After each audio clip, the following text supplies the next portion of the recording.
Hola, este es un ejemplo adicional de cómo diseñar un pushdown autómata para reconocer un lenguaje determinado.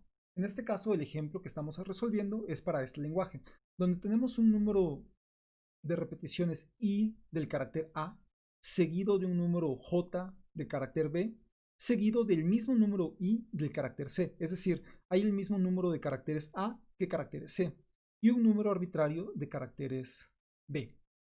Notemos aquí que estamos diciendo que por lo menos tiene que haber un carácter de cada uno de estos caracteres, un elemento de cada uno de estos caracteres, ya que i y j deben ser mayores a 0. Y estamos hablando de que es el alfabeto ABC en este caso. Vamos a iniciar con nuestro estado inicial, QS. Y de nueva cuenta, vamos a simular que tenemos el stack. Es más, voy a dibujar aquí que tenemos nuestro stack para hacer la simulación. Tenemos aquí nuestro stack entonces, y lo que vamos a hacer es que el primer paso siempre va a ser colocar este símbolo de pesos al final del stack, en la parte de hasta abajo del stack, para que podamos determinar cuando el stack está vacío. Entonces nuestra transición al estado Q1, este es Q1, va a ser sin recibir nada, ningún carácter, no vamos a leer nada del stack y vamos simplemente a agregar el símbolo de pesos. Y en este caso empezamos así. Ya tenemos el símbolo de pesos en el stack. Entonces, lo que vamos a hacer ahora es que vamos a procesar estos caracteres A. Y nuestra lógica va a ser similar a la que tuvimos en el ejemplo anterior. Vamos a acumular todos los caracteres A. Después vamos a procesar los caracteres B, pero como no llevamos una cuenta de los caracteres B, entonces no importa cuántos son, no los vamos a guardar en el stack. Y cuando empecemos a recibir los caracteres C, vamos a checar que estos sean el mismo número que los caracteres A que hemos recibido. Y para esto vamos a compararlo contra los caracteres A que hemos guardado en el stack. Va a ser un ejemplo muy parecido al ejemplo donde estuvimos comparando el número de ceros con el número de unos, pero ahora tenemos un número de caracteres B intermedio, que no nos importa cuántos son. Nuestro siguiente paso sería, para todos los caracteres A, no vamos a leer nada del stack y sí los vamos a colocar en el stack. Vamos a hacer un ejemplo, vamos a asumir que estamos procesando el string AA, B, CC. Y nos damos cuenta que el número de A's es igual que el número de C's. No importa el número de B's, siempre y cuando sea mayor que 1. Es decir, tiene que haber por lo menos una B. Leemos el carácter A, no tomamos nada del stack y colocamos ese carácter en el stack. De nuevo recibimos un carácter A, lo colocamos en el stack. Y el siguiente carácter que recibimos es un carácter B. Entonces, con este carácter B, nos vamos a ir a otro estado, vamos a leer el carácter B, pero no vamos a tomar nada del stack, ni vamos a colocar nada en el stack. Entonces vamos a hacer un pop del string vacío y un push del string vacío. Y así llegamos al siguiente estado, que en este caso sería el estado Q2. El estado Q2 lo que vamos a hacer aquí es consumir todas las Bs. ¿Sí? No nos importa llevar un registro de cuántas son. Entonces consumimos las Bs. De nueva cuenta va a ser esta misma transición. B seguido de epsilon seguido de epsilon. Podemos imaginar que aquí, bueno, en este caso nada más es una B, por lo cual la consumimos en la primera transición. Pero si hubiéramos tenido algo como A, vamos a hacer este ejemplo, A, B, B, C, C. Bueno, estas transiciones de Q2 a Q2 nos van a permitir consumir todas estas Bs.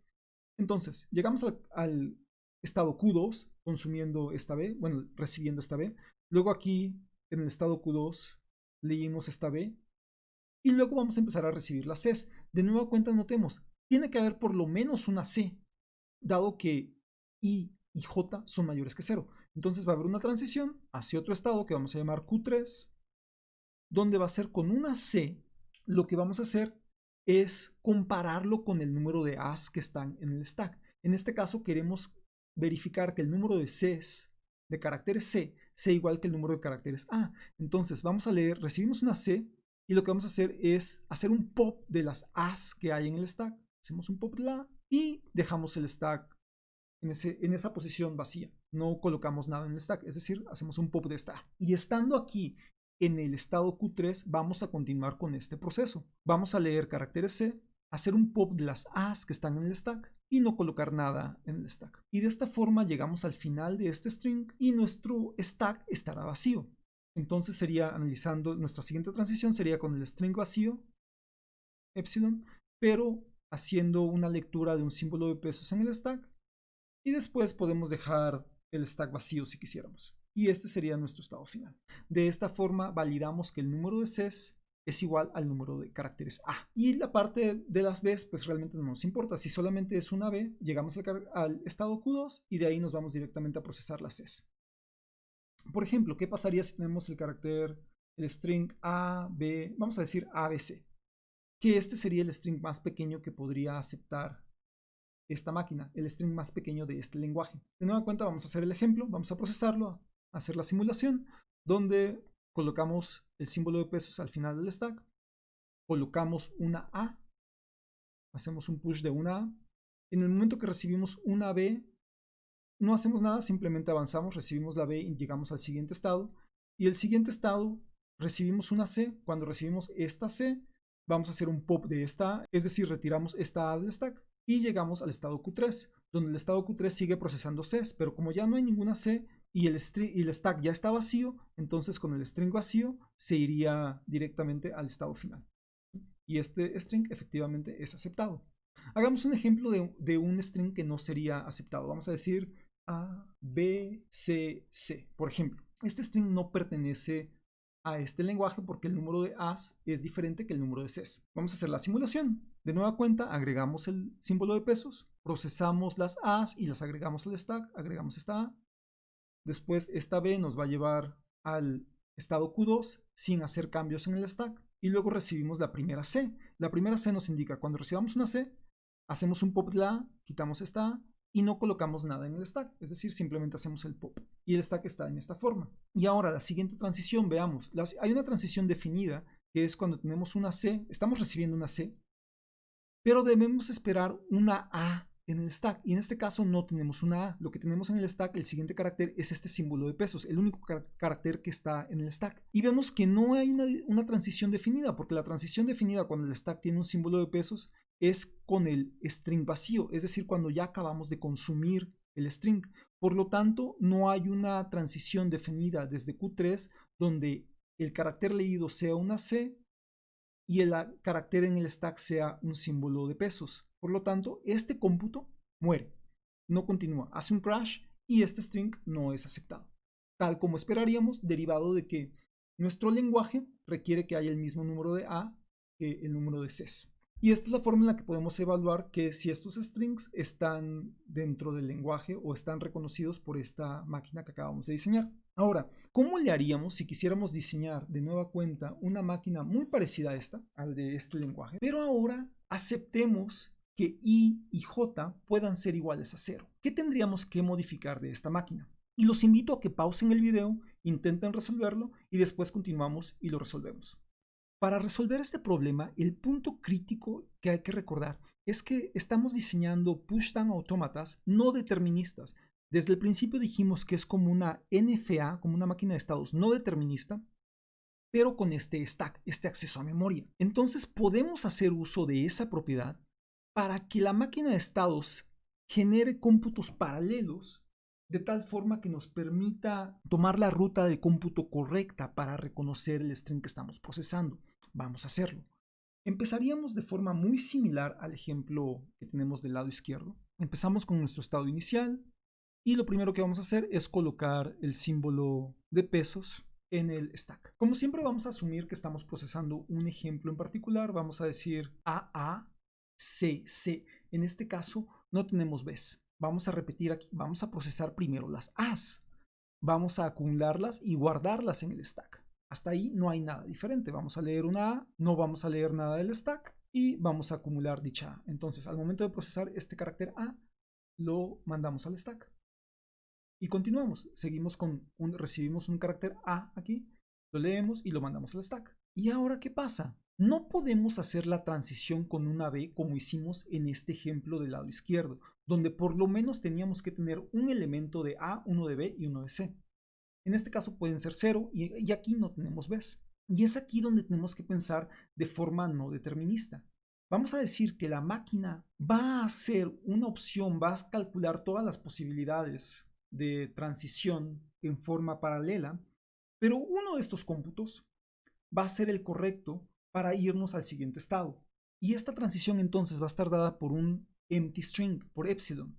Y lo que vamos a hacer es que en algún momento la máquina va a decidir irse al siguiente estado. Va a procesar las A's y uno de los cómputos puede ser que haya un procesamiento donde después de la primera A se vaya enseguida al segundo estado, o un procesamiento donde no haga el procesamiento de ninguna A y se vaya al siguiente estado, pero va a haber una rama de este árbol de cómputo, de posibilidades de cómputo, donde se van a procesar las dos A's, se van a agregar al stack y en ese momento se va a ir al siguiente estado a través de transiciones epsilon. Este es un movimiento totalmente no determinista. Entonces nos vamos al estado Q2 y en este estado Q2 hacemos el procesamiento de las B's, porque definitivamente tenemos que asumir que pueden haber B's.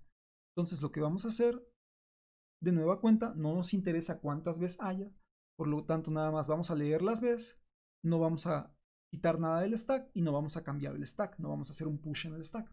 Pero procesamos las B's. En este caso no importa porque no hay B's, pero en algún momento se tiene que ir al siguiente estado donde se van a procesar las C's.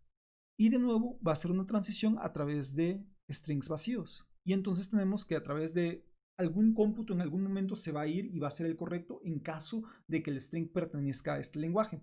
Y aquí lo que sí vamos a hacer es ya comparar las C's que estamos recibiendo con el número de A's.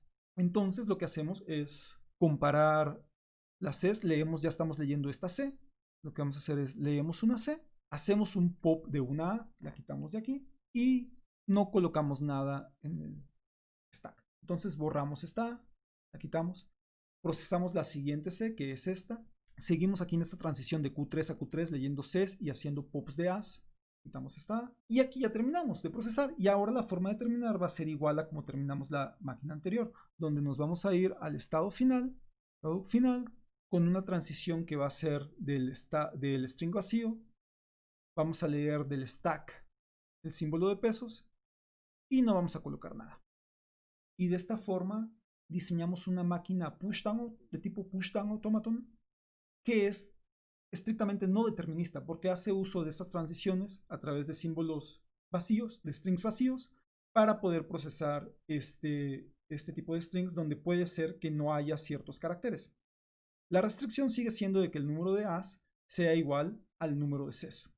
Entonces, en este caso, esta se acepta. ¿Cuál sería, por ejemplo, aquí una forma de procesar el carácter B? Este string debe ser aceptado por esta máquina, porque notemos, es el mismo número de A's que el número de C's. 0 en este caso. Entonces vamos a ver qué pasaría. Notamos que llegamos aquí, estamos en el estado inicial, colocamos nuestro símbolo de pesos para indicar que el stack está vacío. No procesamos ninguna A porque no hay. Entonces directamente tomamos estas transiciones epsilon. ¿Aquí qué pasa? Tomamos esta B, o sea, nos dice aquí que hay una B, la procesamos, está bien. Y luego directamente tomamos esta transición epsilon que nos lleva al estado Q3. Y aquí no pasa nada porque no estamos recibiendo Cs, pero ya podemos decir que el siguiente string, el siguiente carácter va a ser este que se va a estar dado por el carácter epsilon, seguido del stack que va a tener el símbolo de pesos indicando que ya está vacío. Entonces vamos a llegar directamente al estado final. Por lo tanto, este string que contiene solamente el carácter B, es aceptado, como esperaríamos, ya que el número de A's es igual al número de C's. ¿Qué pasa, por ejemplo, con el string vacío? ¿Sería aceptado o no? La respuesta es que sí sería aceptado. Y esto lo podemos hacer de dos formas. Podemos hacer que el estado inicial sea también un estado final, pero también hay una forma diferente que podemos analizar, y es analizar qué pasaría a través de las transiciones epsilon. Veamos. Si el string que estamos procesando es este epsilon, vean, el primer paso es colocar el símbolo de pesos. Después, esta transición epsilon nos puede llevar a Q2. Epsilon, no colocamos nada en el stack, pero llegamos a Q2. Y luego también esta transición epsilon nos puede llevar a Q3. Llegamos a Q3. Y aquí tenemos un epsilon, tenemos un signo de pesos en el stack y no colocamos nada en el stack y llegamos a QF. Por lo tanto, no es necesario hacer el estado QS, hacerlo estado final para reconocer epsilon, ya que hay un camino que nos puede llevar desde el estado inicial al estado final a través de todas estas transiciones no deterministas. Espero que este ejemplo haya sido de utilidad. Muchas gracias.